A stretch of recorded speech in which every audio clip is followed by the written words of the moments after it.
¿Qué tal? Hoy hablaremos de un tema que a mí me apasiona y pienso o quiero que también lo apasione a usted. Es el tema de la gordura en la niñez. Un tema muy importante. Trataré de que entienda que la gordura en los niños es algo que merece toda la atención del mundo. Y ya van a ver por qué. Muchos de los conflictos que sufrimos en todo el transcurrir de nuestra existencia tienen mayor o menor incidencia en nuestras almas, en nuestro espíritu, de acuerdo al tiempo en que debamos soportarlo. No es igual quedar huérfano a los 50 años, por ejemplo, que a los 7. Como no es lo mismo perder el empleo a los 25 años que a los 48. La gordura no es un conflicto de excepción, si nos referimos al tiempo en el que comience a desarrollarse. No es para nada lo mismo engordar a partir de los 30 que desde la más tierna infancia. Es más, creo que las diferencias en este aspecto son mucho mayores y muchísimo más graves que todos los demás conflictos usuales a los que deba uno enfrentarse. Uno es niño los primeros 12 años de su vida, es adolescente los siguientes 12, pero adulto los 60, 70 o más restantes. Y es en la adultez cuando se nos presentan los conflictos de suma importancia, de real valor. Es en la más larga etapa de nuestra existencia cuando debemos afrontar los problemas profesionales o laborales, la elección de quién será, es lo que anhelamos, nuestra pareja para siempre, el traer al mundo a nuestros hijos, criarlos, educarlos, el hacerlos de una posición económica acorde a nuestras posibilidades, con la que nunca estaremos de acuerdo, pero con la que tenemos que conformarnos. El afrontar con profundo dolor la lógica y natural desaparición física de nuestros mayores es indiscutiblemente en este último, más prolongado periodo, cuando tenemos que enfrentarnos a las circunstancias más trascendentes, a los conflictos más difíciles de resolver. Desde que adquirimos el uso de razón, la vida nos enfrenta a pequeños conflictos de entrenamiento. Las pequeñas dificultades de nuestra primera niñez nos van entrenando gradualmente para resolver las que a medida que pasa el tiempo se van sucediendo, haciéndose cada vez más complicadas. El lápiz rojo que se nos perdió en el jardín de infantes nos hizo llorar amargamente a causa de la enorme angustia que nos produjo tan grande pérdida, pero ahora, ya adultos, nos enternece y hasta nos da risa aquella semejante preocupación. Pero en aquel momento el drama era considerado por nosotros como el más importante, el más conmovedor. A medida que vamos creciendo, nos consternan en igual o mayor grado situaciones realmente cada vez más importantes.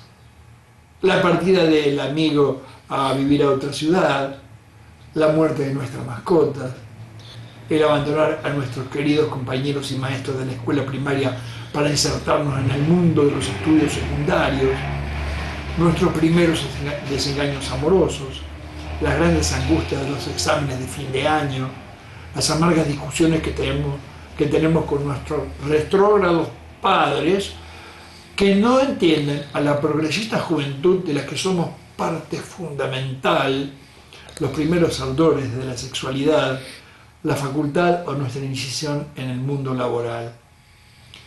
Voy a poner en esta charla, en esta nueva hipótesis, todo el énfasis de que sea capaz. Debemos comenzar a erradicar la gordura de los niños lo más temprano posible. Y si la persona que nos preocupa ya ha dejado de ser niño y es ya un adolescente, entonces tendremos que redoblar nuestros esfuerzos para impedir que lleguen a la adultez estando aún gordos. Le ruego que preste su atención a todo lo que sigue. De boca de todos los médicos que hablan sobre este tema, siempre he escuchado el concepto la obesidad en la infancia o la adjetivación niño obeso. Estoy y estaré siempre radicalmente en contra de esas expresiones. Es más, me subleva escucharlas. Obeso, decíamos en el glosario de la primera hipótesis, recuérdelo, es quien utiliza su gordura como mecanismo de defensa psicológico.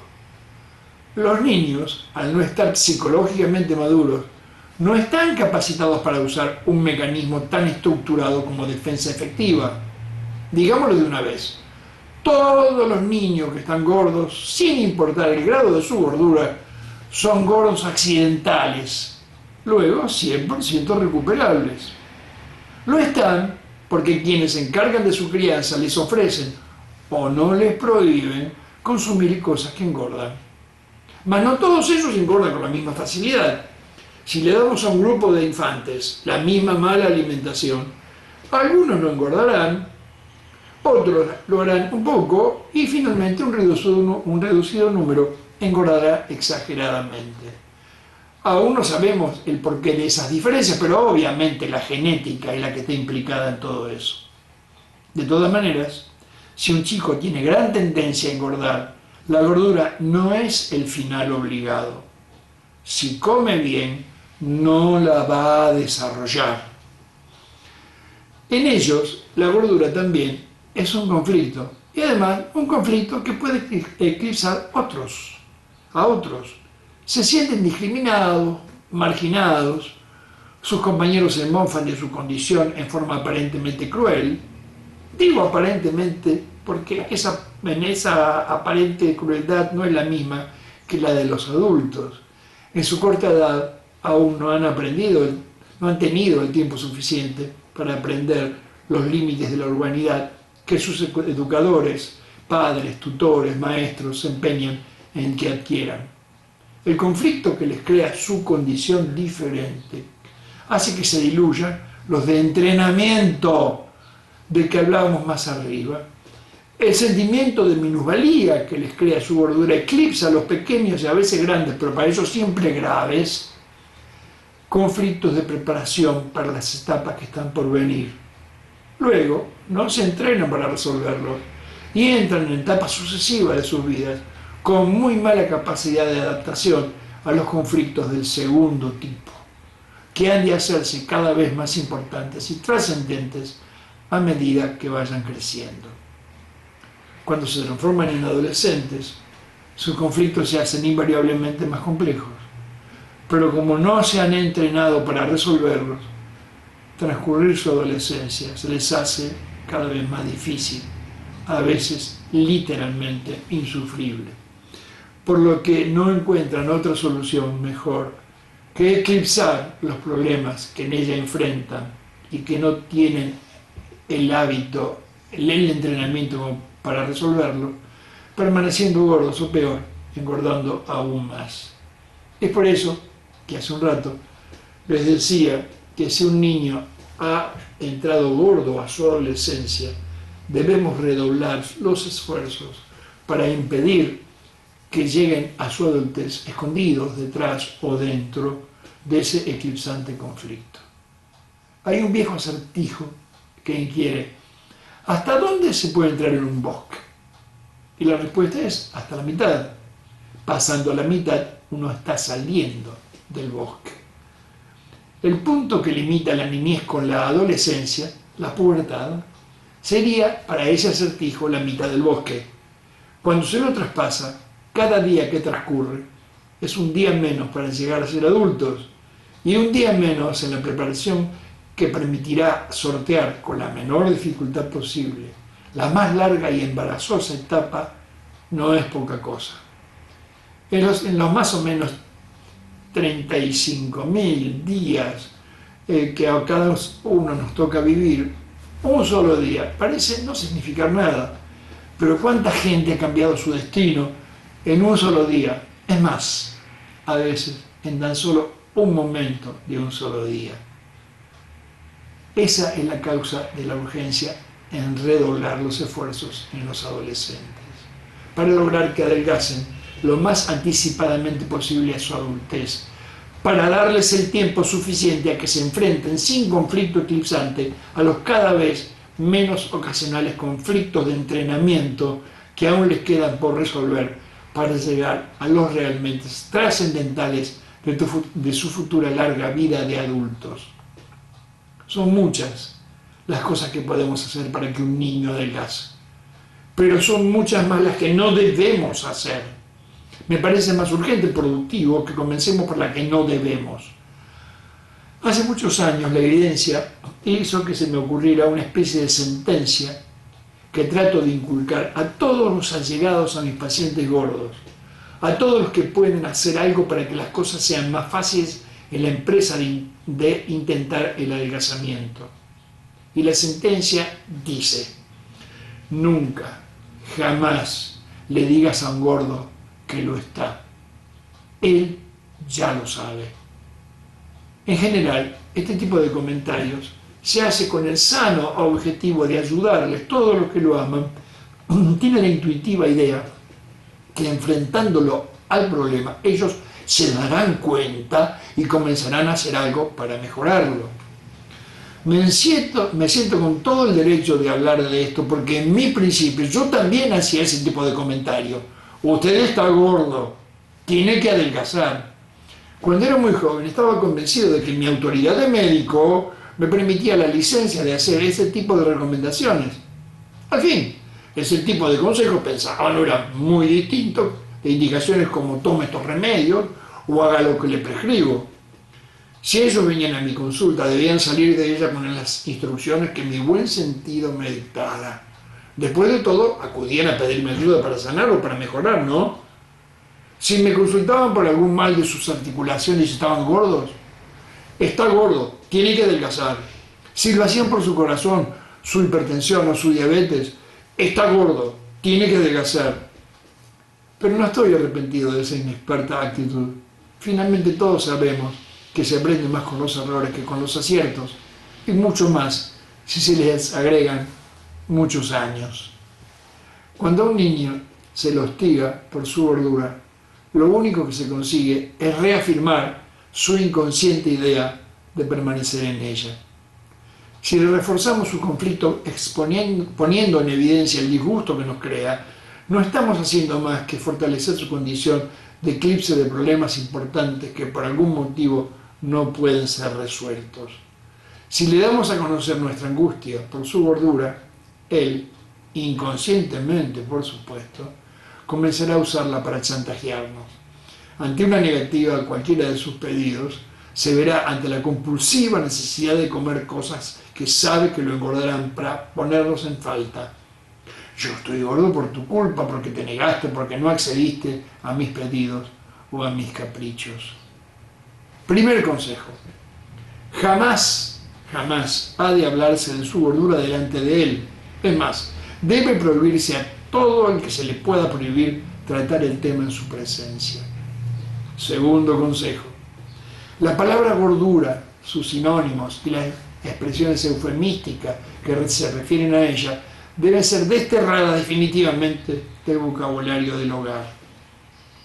Tercer consejo, y este a mi juicio es el más importante: nunca, jamás lleve a su niño gordo a un médico para que él trate de resolver el problema. Los niños asocian médico con enfermedad. Si lo lleva a la consulta, sabiendo él que por ese motivo se lo lleva, se le está enviando un metamensaje erróneo: estás enfermo. Y eso no es cierto. Por favor, que aprendan desde chicos que la gordura no es una enfermedad. Eso evitará nada menos que en el futuro alguien los estafe con la supuesta excusa de curarlos. ¿Se da cuenta usted? ¿Se da cabal cuenta de qué enorme cantidad de frustraciones podríamos evitarle? Lo que se debe hacer en estos casos es que sus papás o sus tutores concurran al profesional elegido sin que el niño lo sepa, para que él les aconseje el modo de actuar. Cuarto consejo: todos los padres o encargados de crianza se sienten culpables cuando su niño engorda, pues deben desterrar de su mente ese inexacto, improductivo y torturante sentimiento. Basta de culpas. Todos le dan a sus hijos lo que a uno le han dado, o lo que no han podido consumir en su niñez por no importa qué motivo, por aquello de a mi hijo no le va a faltar de lo que yo carecí cuando tenía su edad. Es muy noble, demuestra mucho amor, pero a muchos de ellos les hace muchísimo daño. Quinto consejo: si algún día lo sorprende comiendo algo groseramente engordante, no hagan ningún tipo de comentario, ni siquiera el más mínimo gesto de disgusto o reprobación. Como le decía siempre a mis pacientes, muérdase la lengua. Si lo hiciera, él comenzaría a comer ese tipo de cosas a escondidas. Y si eso ocurre, casi no hay ningún tipo de estrategia que dé resultados. Analicemos a continuación las cosas que podemos hacer para ayudarlos.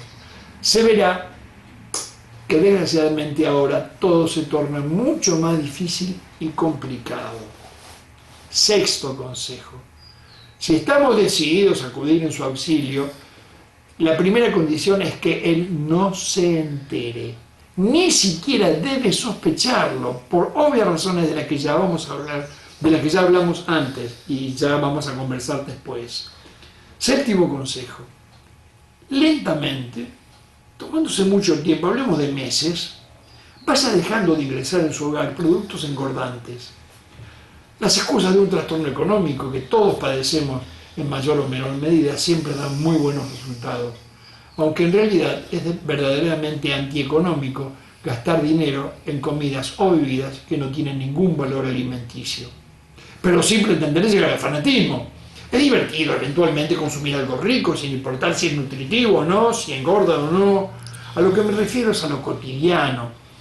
El comer barato es exactamente lo contrario. A la larga cuesta mucho dinero.